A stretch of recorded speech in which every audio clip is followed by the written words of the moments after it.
welcome to GLP-1 Chronicles. If you're new here, welcome, and if you've watched any of my previous videos, thanks for coming back. I am in my late 50s, postmenopausal, and I've been taking a GLP-1 medication since November of 2022, and I have lost over 115 pounds.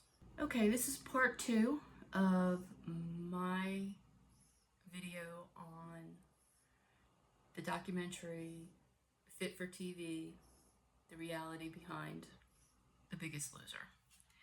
In the first part of this, in my first video on this, I talked about the broader implications of the show and about the producers and things like that. In this part, I want to talk about the trainers.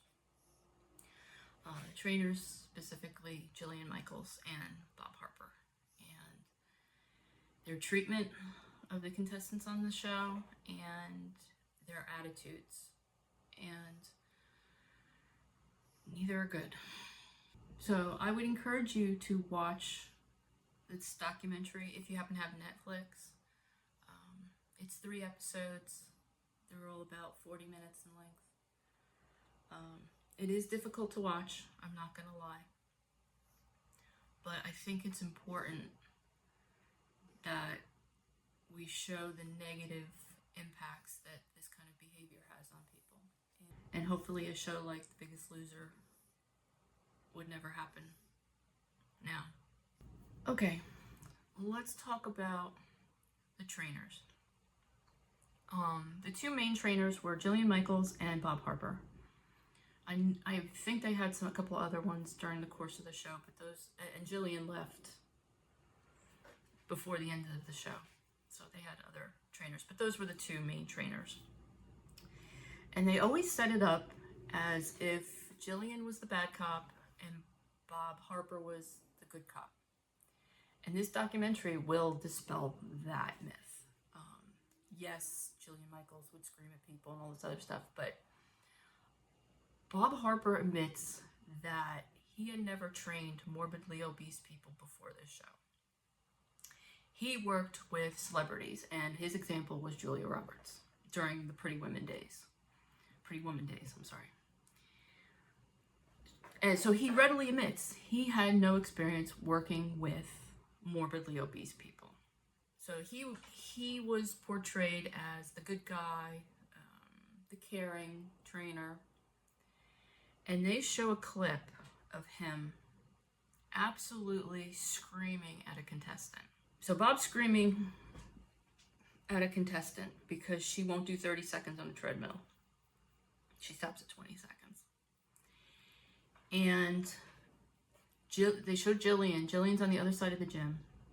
And Jillian is standing there with her mouth hanging open, saying, "I've never seen Bob so angry." And so when Jillian has a problem with your behavior in the gym, that's saying something, because she was pretty cruel, honestly. Some of the stuff that she just screamed at people.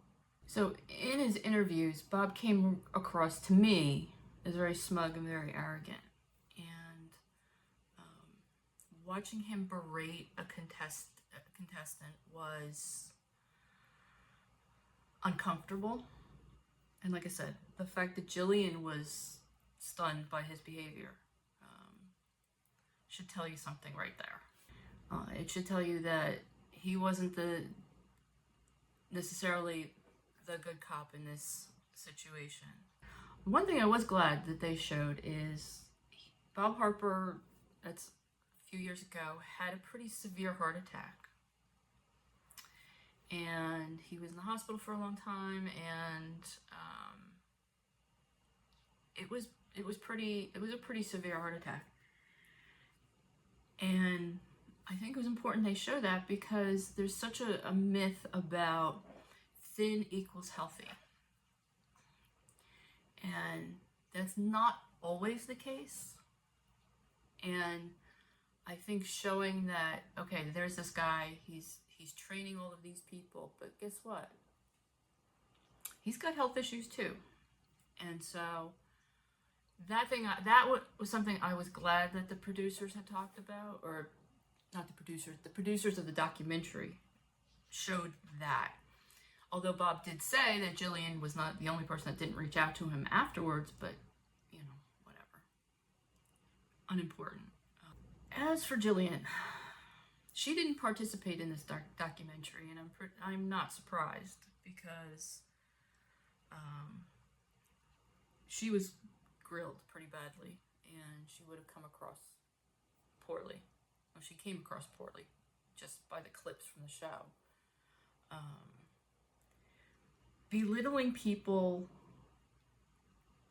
is not the way to motivate people to lose weight. There have been studies that have shown that making fun of people, belittling them, is not a successful way for people to lose weight. I have some links, I'll put them down below. It actually reinforces the negative behavior, and people actually gained weight. And you could say, oh, well, she motivated all these people, she screamed at them, and they still lost weight. Yeah. But they were in a situation where they were competing for money, for $250,000. So they had a different motivation, an extra motivation that, like, somebody off the street wouldn't have. So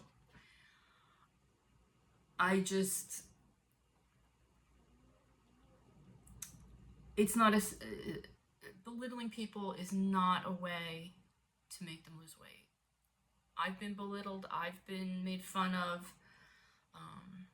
It certainly didn't make me lose weight, because it made me feel bad about myself. I already felt bad about myself. Then having other people reinforce that.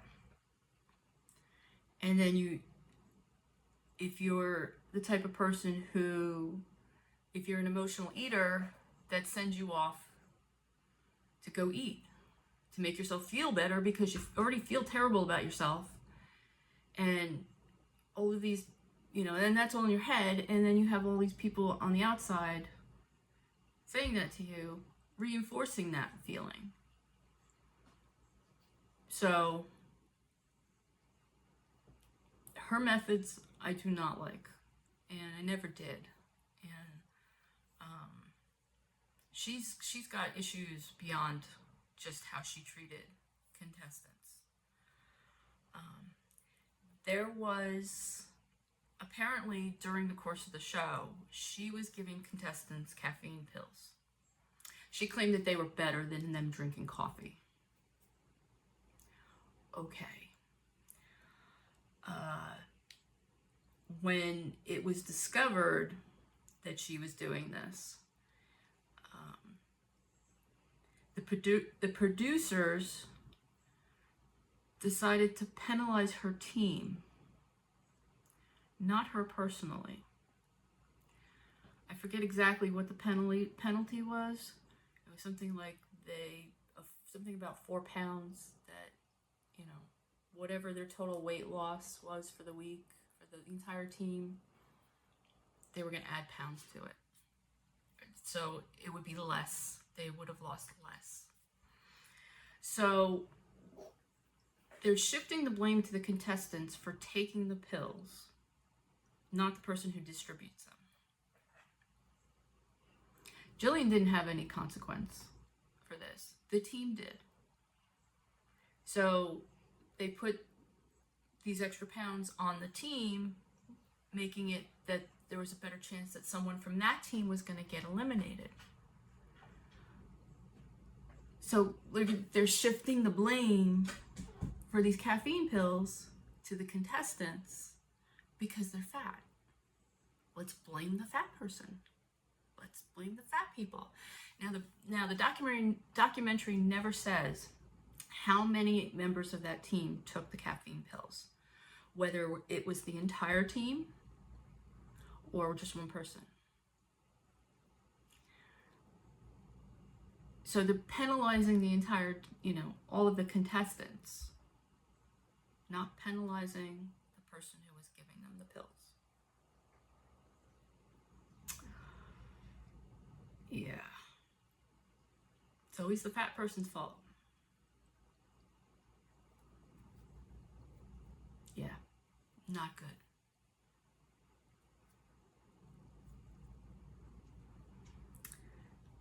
At the end of the documentary, there is some discussion of GLP-1 medications.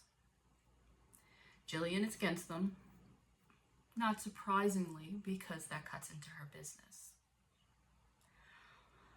And she does it and she says she doesn't like them under the guise of, oh, well, this stuff hasn't been studied, and we don't know what the long-term effects are. It's been studied. These medications, particularly Ozempic and things like that, have been out for years. They've been used for diabetics, and they're studying them like crazy. And they're finding other positive benefits to them. She's trashing GLP-1s under the guise of caring about people's health. She didn't give a damn about people's health during the show. She gave them caffeine pills. She worked them. She starved them. She's now trying to claim that she cares about people's health. No, she didn't. She cared about being on a TV show and building her brand. Not buying it.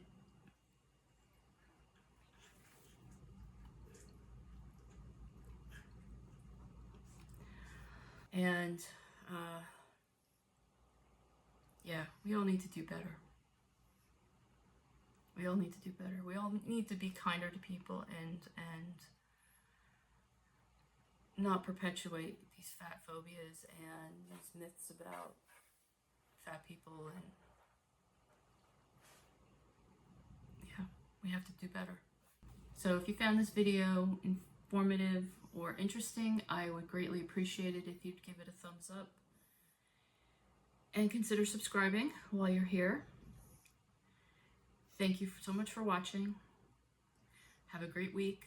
Have a great day. And I'll see you on the next one. Take care.